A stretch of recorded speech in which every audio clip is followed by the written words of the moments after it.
Oh, and before I get too far along, I want to thank Books Brews for having me here. We're so fortunate to have places like this that let me come in and do weird stuff like this. And so, you know, buy drinks, buy food. I'm a fan of their grilled cheese. And also, of course, later we're very fortunate to be able to hear the music of Amy Dalton. And I said the event is free, but actually that's a lie. The cost of hearing Amy is first you have to listen to me read. Okay. Oh, all right. All right, so I'm going to go ahead and start my reading. Chapter 1. My former sergeant, Anderson, sat back in his chair with one leg propped on the conference table as he sipped my boss's bourbon. Cigar smoke puffed from his mouth when he spoke. I knew you'd be back, Jackie. You could never turn away from a friend in need. He ran a hand over his crew cut. I like the hair, by the way. Maybe I should try that. Anderson's civilian suit jacket hung open, but his blonde hair was still buzzed in military style. I kept my hair tied back into a shoulder-length ponytail. Some said it emphasized the expanding bald spot on top of my head. But I wasn't in the military anymore, and I'd be damned before I shaved it again. Other than a slightly thicker neck and the civilian clothes, Anderson looked like he had stepped right out of my path into this office. After my last case, I almost expected to wake up from another nightmare, but the thick stench of bourbon and cigar smoke couldn't be simulated. This was really him. My fists clenched so tightly I thought my fingernails were going to cut the palms of my hands. You aren't my friend. I couldn't believe how far my mood had tanked in the last few minutes. I had been on top of the world after completing the freakiest case of my short career, and assumed that was the reason my boss was so cheerful with me. But Louise already had a new fish on my hook. Anderson was the reason I had gotten kicked out of the Army. Everything bad that had happened to me over the last 11 years could be traced back to Anderson. And Louise expected me to help him? Louise put a hand on my back and pulled out a chair. My boss, Luis Navarro, stood a full head shorter than me, but was broad-shouldered. He didn't work the field much anymore, but he was still solid. Have a seat, Jack. Let's hear what he has to say. Louise turned to Anderson across the table as he sat down.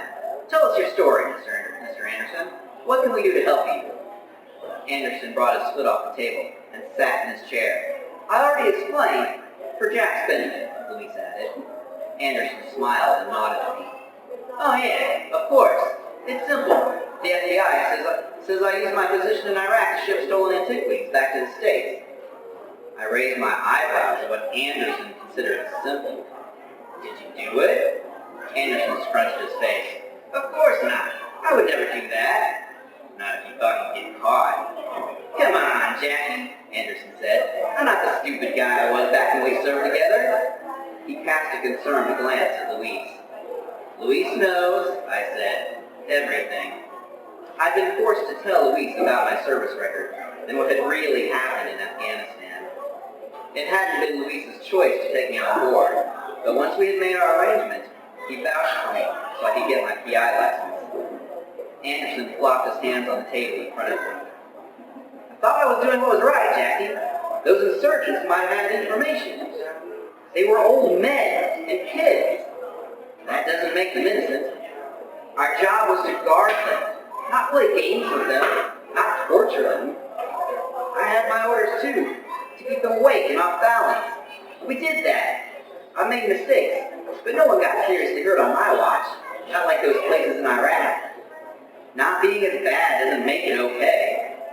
You think my superiors didn't know what we were doing? You think Captain Braxton didn't know? Hell, I got commendations for how I ran that detention center.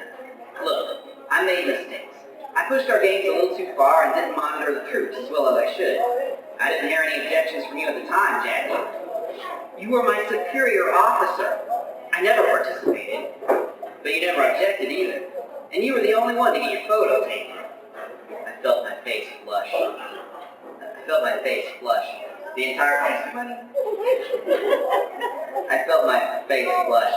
The entire country had seen that stupid photo of me pointing at a row of naked, hooded prisoners. After 11 years, no one talked about it. If no one talked about it, I could pretend it had never happened. And here was Anderson, throwing it in my face. I was young and stupid, Jackie. None of us knew what we were doing out there. We were thrown into a situation and given power we didn't know how to manage. No one else could understand because they weren't there. No one else could appreciate the pressure we were under, or the lack of training. We shouldn't suffer the rest of our lives for that mistake. Louise raised a hand and pushed downward, as though the action would depress the anger in my gut. Mr. Anderson, you can see my colleague has some reservations about taking your case. Reservations, putting it mildly. Anderson wrote a number on a piece of paper and handed it to Louise. I didn't bother to look at it, but Louise sat straight up in his chair. Neither of us had experienced a case like this, but once Louise got dollar signs in his eyes, there was no talking him out of the case. That's how he'd gotten where he was in life. If you needed a PI in Albuquerque, you went to Louise Navarro first. He spent more time farming work to other investigators than doing anything himself these days, and he took a percentage of it all. The expenses would be extra, Louise said, and I shook my head. Louise has plenty of investigators more experienced than me who can help you. Anderson placed both palms flat on the table and stared into me. I need you, Jackie. Why do you think I came all the way down here? You're the only person I trust. The only person you think you can manipulate. I'm not the same stupid kid I was back then either. Of course not, Jackie. I've never forgotten what you did for me. It made sense at the time for you to take the fall. But you could have turned on me. They already had the photo. You were a smaller target. I really thought if you kept my name out of the mud, I'd be able to keep you out of any real harm. And once I got my promotion, I'd carry you over the ranks with me. We'd all come out okay. But if you couldn't, it didn't matter. When I became a civilian contractor, who do you think was the first person I wanted by my side? I could have made up for all the time you lost. But you disappeared. I couldn't find any trace of you until you popped up as a PI in Albuquerque. I finally locked eyes with him. It's Jack, not Jack.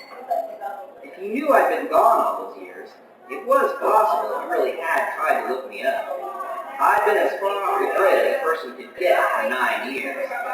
I never would have taken a job with him, of course. Fringe science cults and homelessness were still preferable to working with Anderson again. But it was nice to know he'd at least thought of the life he'd ruined. What if the information we collect reveals you were guilty? I asked. I'm not hiding anything. I'm not covering for you again. Louise attempted to interrupt. Private investigators don't determine innocence or guilt. Our job is to collect evidence. Anderson shook his head. I'm not asking you to cover for me, Jack. I just want the truth to come out. About everything? The corner of Anderson's mouth raised in a half smile. Everything about the stolen artifacts. Louise smiled and nodded before I could object. Great, it's settled.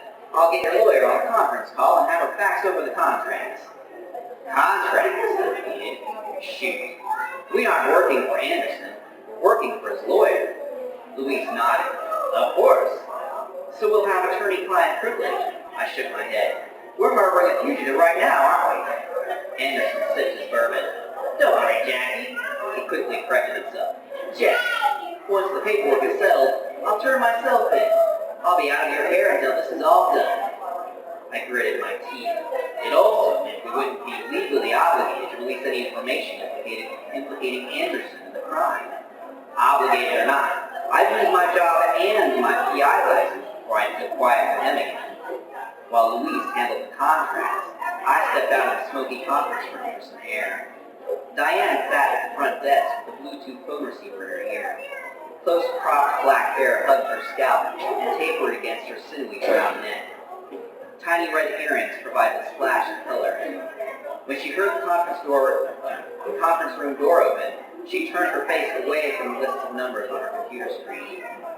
She took the receiver out of her ear and looked up at me with big, concerned eyes. So, you're taking Anderson's case? You heard? I asked. You weren't exactly whispering in there. I felt my face get warm. I didn't like losing my cool. I definitely didn't like losing my cool in front of Dianna. Other than my dogs, she was probably my best friend. If closest thing I had to family in this town, and one of the few people whose opinion really mattered to me. I assumed she knew everything Louise did about why I had gotten kicked out of the military, but we'd never talked about it. I didn't want to ask if she'd seen that damning photo of me. I no longer recognized the kid in that photo. When I saw it today, I could pretend it was someone else. I don't even remember why that unlit cigarette hung from my lips. I'd never smoked. I guess I had wanted to be considered one of the gang. I felt so ashamed that I had once considered those idiots' opinions so important. Someone popped out with a camera. I cocked my thumb like a gun, pointed, and 6 months later, I was infamous. I never would have done it if the prisoners hadn't been hooded. I couldn't have faced their eyes. I'd spent months before that avoiding the prison cell as much as possible, pretending the abuse wasn't as bad as it seemed, only to have my entire life defined by the fraction of a second it takes for a camera shutter to open and close.